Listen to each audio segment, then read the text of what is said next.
വാർത്തകൾ തുടർന്നു മറ്റൊരു പ്രധാനപ്പെട്ട വാർത്തയിലേക്കാണ്. കോൺഫിഡന്റ് ഗ്രൂപ്പ് ഉടമ CJ റോയ് ജീവനൊടുക്കിയ കേസിൽ റോയിയെ സമ്മർദ്ദത്തിലാക്കിയതിന് ആദായനികുതി വകുപ്പ് ഉദ്യോഗസ്ഥർക്കെതിരെ തെളിവില്ലെന്ന പ്രത്യേക അന്വേഷണ സംഘം വ്യക്തമാക്കി. റോയ് ജീവനൊടുക്കിയ ദിവസം ഉദ്യോഗസ്ഥർ ചോദ്യം ചെയ്തില്ലെന്ന് SIT സ്ഥിരീകരിച്ചു. റോയിയെ അലട്ടിയത് മറ്റെന്തോ പ്രശ്നമാണെന്നാണ് ഉദ്യോഗസ്ഥരുടെ നിഗമനം. റോയ് മാനസിക സമ്മർദ്ദത്തിന് ചികിത്സ തേടിയതിന്റെ കാരണവും പരിശോധിക്കും. റോയിയുടെ സാമ്പത്തിക ഇടപാടുകളിൽ പോലീസ് വ്യക്തത തേടും. കമ്പനികളുടെ ഓഡിറ്റ് രേഖകൾ വിശദമായി പരിശോധിക്കും. സാമ്പത്തിക ഇടപാടുകൾ പരിശോധിക്കാൻ സ്വകാര്യ ഓഡിറ്റർമാരെ നിയോഗിച്ചിട്ടുണ്ട്.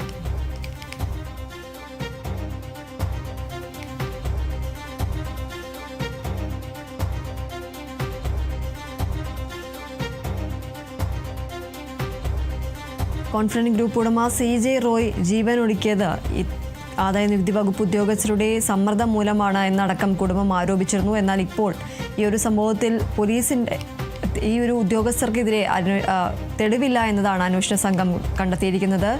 റോയ് സമ്മർദ്ദത്തിലാക്കിയതിന് ആദായ വകുപ്പ് ഉദ്യോഗസ്ഥർക്കെതിരെ തെളിവില്ല എന്നതാണ് പ്രത്യേക അന്വേഷണ സംഘം വ്യക്തമാക്കുന്നത്. റോയ് ജീവനൊടുക്കിയ ദിവസം ഉദ്യോഗസ്ഥർ ചോദ്യം ചെയ്തിട്ടില്ല എന്ന SIT സ്ഥിരീകരിക്കുകയാണ്. റോയിയെ അലട്ടിയത് മറ്റെന്തോ പ്രശ്നമാണെന്നാണ് ഉദ്യോഗസ്ഥരുടെ നിഗമനം. അതുപോലെ തന്നെ റോയ് മാനസിക സമ്മർദ്ദത്തിന് ചികിത്സ തേടിയതിന്റെ കാരണവും പരിശോധിക്കും. റോയിയുടെ സാമ്പത്തിക ഇടപാടുകളിൽ പോലീസ് വ്യക്തത തേടും. കമ്പനികളുടെ ഓഡിറ്റ് രേഖകൾ വിശദമായി പരിശോധിക്കും. സാമ്പത്തിക ഇടപാടുകൾ പരിശോധിക്കാൻ സ്വകാര്യ ഓഡിറ്റർമാരെ നിയോഗിച്ചിട്ടുണ്ട്.